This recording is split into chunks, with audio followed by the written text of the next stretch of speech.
Advarsel. Denne video indeholder nøgne dukker. Okay, hej med jer. Jeg vil gerne vise jer, hvordan man skifter Obiture på en 27 cm Obiture her, og en type 4 polypdukke. Men allerførst vil jeg gerne vise jer, hvordan man tager perukken af. Det tænker jeg, det kunne jeg godt lide at vide af en eller anden mærkelig grund. Jeg har allerede taget perukken af, men jeg kan godt lige vise jer, hvordan jeg gjorde. Det I skal bruge til at fjerne en peruk er noget, der er sådan lidt skarpt, der kan komme ind under perukken. Ja, så nu skal jeg bare se. Hvis I tager jeres polyp, holder jeg lige på perukken, så vil I fjerne håret. Og så kan I se her, så stikker man den så ind under perukken, og så lægger man den faktisk bare fri. En rigtig god idé er at huske at trykke de her knapper ind, fordi så rammer I den, hvis det endelig skulle være. Og hvis du bevæger dig herover af, så ryk den her herover af, og gør det med den her side, ikke den skarpe side, fordi hvis du gør det, så kan du godt komme til at skære ind i, og det vil vi helst ikke have. Sådan der, og lige så snart du skifter side, så over til den anden side, ikke? Klart nok. Og når nu det er, du har fået lirket den ret godt op, så kan du stikke en finger ind under, og så bare tage resten med en finger og sup, Carla. Så har du en skaldet polypdukke. Så det var lige hurtigt for at vise det. Når du skal skifte Obiture, så skal du have nogle ting. Du skal have sådan en her. Lille stjerneskruetrækker. Jeg ved ikke lige, om den vil fokusere ordentligt på den. Fokus. Mit kamera er ikke meget for at samarbejde med mig i dag, kan jeg godt mærke. Hvis nu I lige gør sådan der. Ja. Nå, men i hvert fald, det er en lille stjerneskruetrækker, som I skal bruge til at skrue skruer ud med. Ja. Så skal du bruge en fil. Du kan også bruge en sav, sådan en lille sav. Eller sådan en her, til at hakke ting over med. Nå. Men skal vi ikke bare... Jo, jeg har også en lille neglesaks. Så steder, hvor den her kan komme ind til. Så er den her faktisk også okay god. Ja, jeg brugte rigtig meget tid på at undersøge, hvad man kunne gøre i går aftes. Så hvis I skulle undre jer. Okay, lad os lige få pakket den her ud.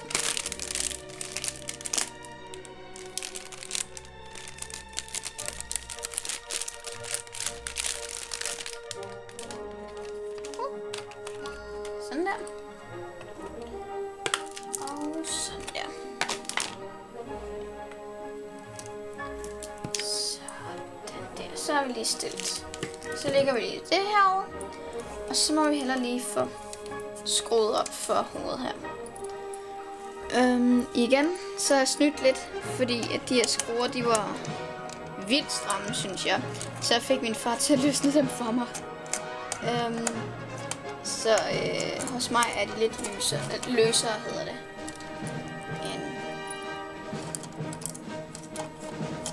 De burde være faktisk.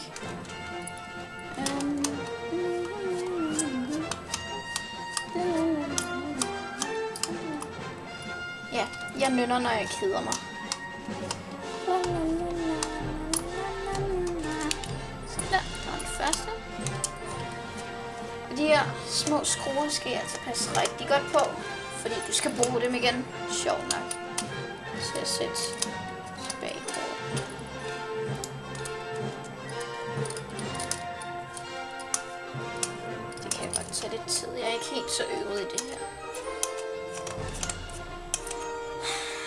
tingene er, som de plejer, så er det, at tingene er meget imod mig. Nå. Nu sprang mit baghoved altså i. Det var fint nok, faktisk. Ud med dig. Sådan der. Så tager vi lige baghovedet her. Og lægger de 3 skruer op i, så de ikke bliver væk. Og hvis du er mindst lige så glemsom som jeg er, så kan du tage sådan et lille stykke papir her og skrive S. Udråbstegn. Vi kan godt lide udråbstegn. Og så gør vi lige sådan og sætter den over i der. Super. Så det vi gør, det er vi lige bryder. Sådan der. Så her har du den gamle krop. Og hovedet. Det jeg plejer at gøre, for det er, at tingene ikke bliver væk, det er lige at tage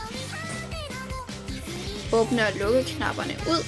Og lægge dem over til mine skruer og min pas på side. Så sådan der. Her har vi faktisk Ninas hoved. Det er ikke en Pulip Nina, det er en Pulip Dalji, men hun hedder Nina hjemme hos mig. Sådan der. Så der har vi hovedet. Så går jeg op til hendes krop.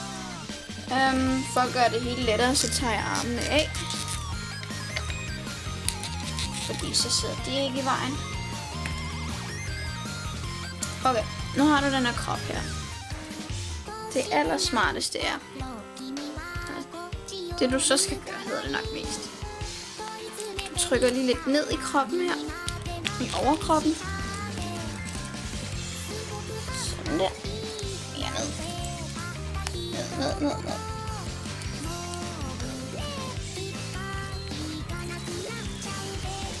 Og så skulle der gerne komme sådan en lille metalpind til syne her omkring her. Den skal I presse ud, og ikke helt ud, bare lidt ud. Og det kan I gøre med sådan en lille skruetrækker. Bare lige pres forsigtigt. Og så kommer lidt ud. Jeg tror lige, jeg finder en mindre skruetrækker til det. Så tager vi en meget lille. Den er så lille. Så lille. Jeg kan lidt mere. Sådan der. Skal jeg bare sige. Au. Nu tabte jeg lige halsen.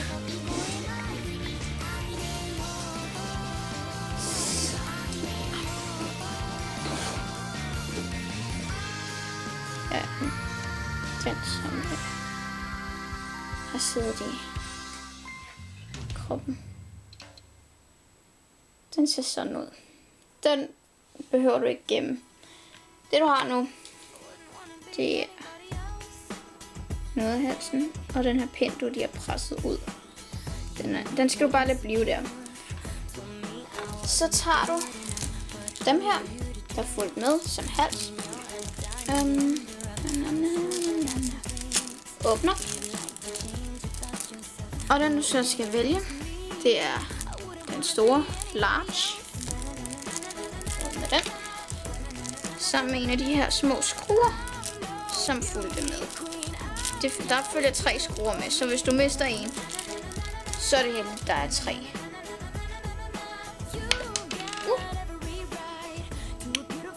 Så er det bare en skrue. Jeg er en rigtig fumlefinger. Jeg er helt enig om det. Jo.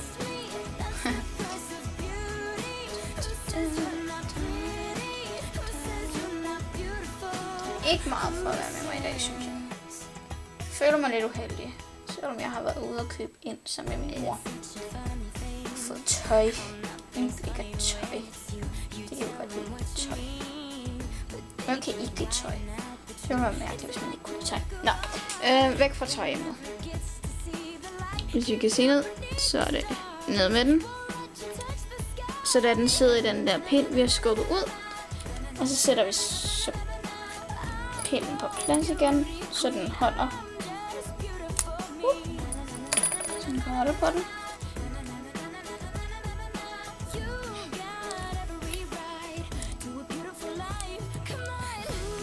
Sådan der. Og så sætter vi lige overkroppen ordentligt på plads igen. Nu har du din hals her. Den rykker lidt. Så derfor så skruer vi den rigtig godt på plads.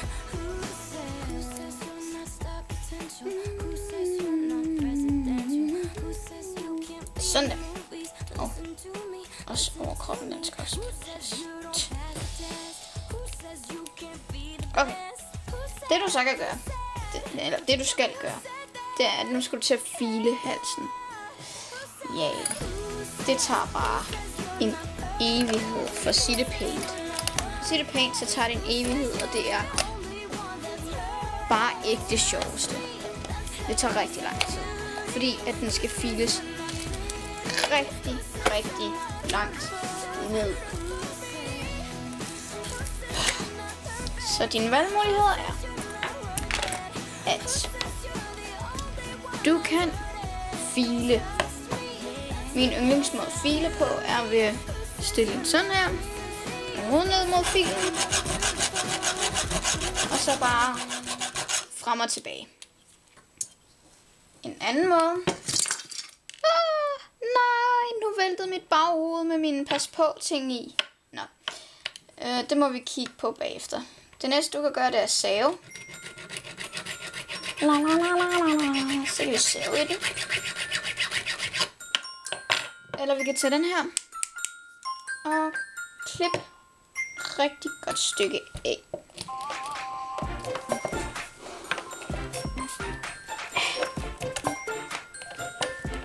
Det er bare lidt svært.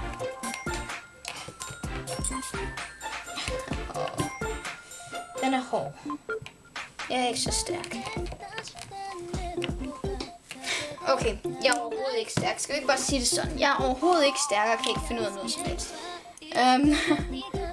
Så kan vi bare tage min negleklipper. Og så kan vi tage saven. Og så kan vi bare så save. Og file. Så når nu det er, jeg har filet den her hals, så vender jeg tilbage til jer, ikke? Så vi ses lige om snart. Okay, nu har jeg filet halsen rigtig meget, fordi ellers kan den ikke komme ind. Den er lidt skæv, men det betyder ikke så meget. Ja. Ikke alle halser skal files lige meget. Det kommer an på, hvilken polyp der du har. Her har jeg for eksempel Kaela. Og hendes hals skal ikke være filet lige så meget som Dalgis. Det er det Dalgis, og det er det Kaelas. Undskyld, det efter jeg døbte dem, så er det Kimi og Nina. Nå, men i hvert fald. Kan se her. Jeg kan se det.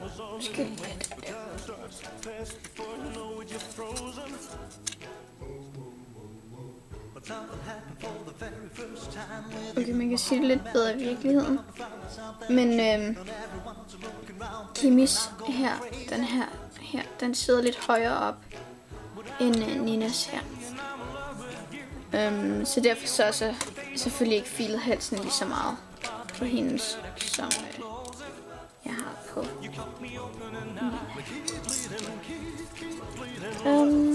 Jeg skal lige have hovedet på hende igen. 2 sekunder.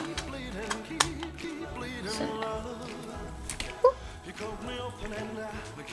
Nå. Det vi så gør nu, det er, at vi tager hovedet og putter sådan der putter dem her igen. Sådan der. Og sådan der. Jeg tror, de skal sidde omvendt her. Sådan der. Ja. Okay. Og så i med kroppen. Sådan der. Og så flytter vi skruerne.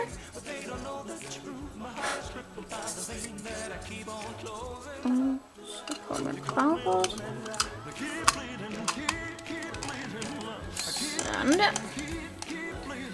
Så skal vi bare skrue skruerne i igen.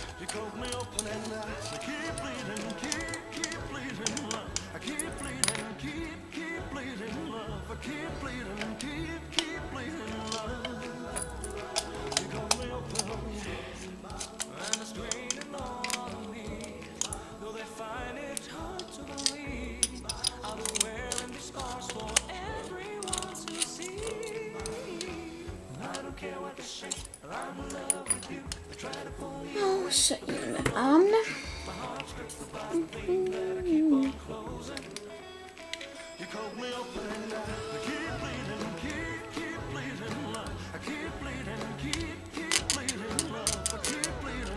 Det knirker lidt, men det er jo så bare tegn på, at de sidder rigtig godt fast. Det jeg synes er lidt kedeligt ved Up-It-Shoes, ikke fordi der er noget, der er kedeligt ved, hvordan man kan dosere med dem eller noget som helst. Det er bare, at kroppene er lidt store i forhold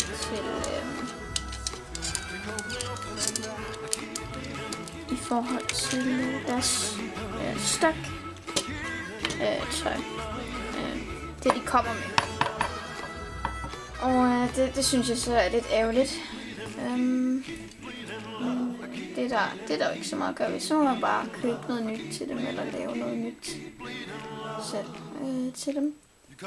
Så jeg håber, det hjalp lidt på, så du kan finde ud af, hvordan man skifter Up-It-Shoes. Jeg synes, det var sådan meget fint at lave den her video, fordi at der er ikke nogen på dansk, og jeg har været vildt meget i tvivl selv med, hvordan det er, man gør. Men det var så en godt og grundig dansk guide til, hvordan man gør, og jeg håber, du kunne bruge den. Så see you later, alligator. Eller hvad vil jeg sige?